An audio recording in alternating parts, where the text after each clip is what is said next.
a genuine desire that the Nobel Prize in Physics achieve the great purpose originally envisioned for it, to be a beacon of excellence for all physicists. The story of the Nobel Prize and my own narrative are human stories, tales of idols and ideologues, pride and prestige, cunning and deception, shame and redemption. But most of all, this book is about the creative, motivating passion that impels all scientists to venture into the abyss one step at a time.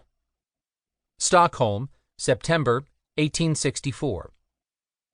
Stockholm's sky was sublime.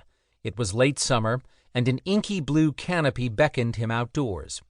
Gentle winds caressed the windows of the laboratory, teasing him like a lover's whisper, "Come play with me." But Emil Nobel was playing. Though Heleneborg, the stone-walled laboratory of Nobel and Sons, had every bit the appearance of a jail, Emil must have felt free within its confines. The space emboldened him to try new tricks. Perhaps this time he could dupe Mother Nature into revealing just one secret more than she'd intended. Emil, the last and favorite of Emanuel Nobel's 7 children, 3 of whom had died in childhood, found his home in the laboratory. Each successful experiment delighted him, a magic trick, one whose prestige only he could reveal. Out of sight of his oppressively doting father and his older brothers, Emil could play.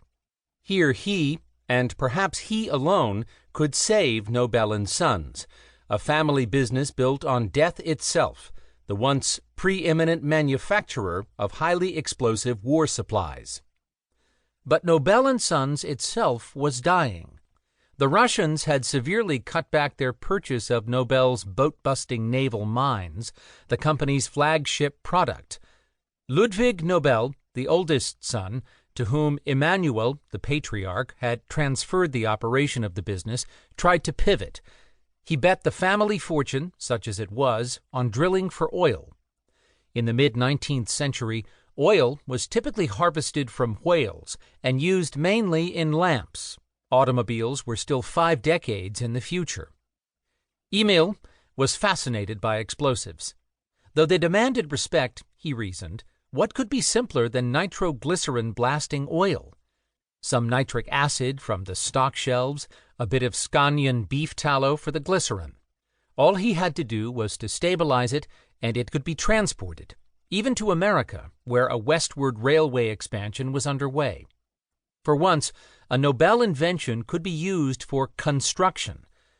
But how to tame it?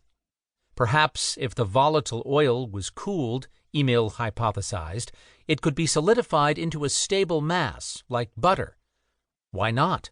After all, the fatty glycerin had once girded the bellies of milk cows. Then it could be transformed into blasting butter, friendly-sounding, safe to handle, yet potent when employed by a properly trained magician. Yes, Heleneborg was his playground.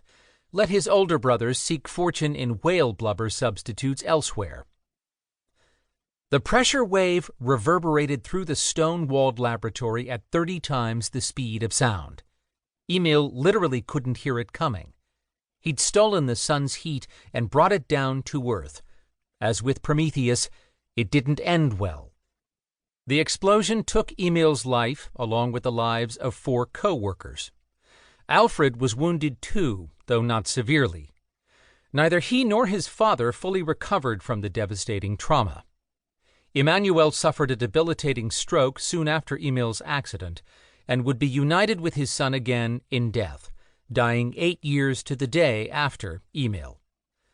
Nitroglycerin remains a chimerical compound, extremely sensitive to sudden jolts and electrical discharge. In fact, physical jolts, such as an impact with a hammer, or as likely happened in Emil's case, being dropped, are a sure means of detonating it. More insidiously, it becomes less stable as it ages, making it extremely hazardous to transport. None of these well-known hazards deterred the author, at 15, from attempting to win the Westinghouse science competition by synthesizing nitroglycerin from household chemicals available at the local A&P grocery store. Luckily,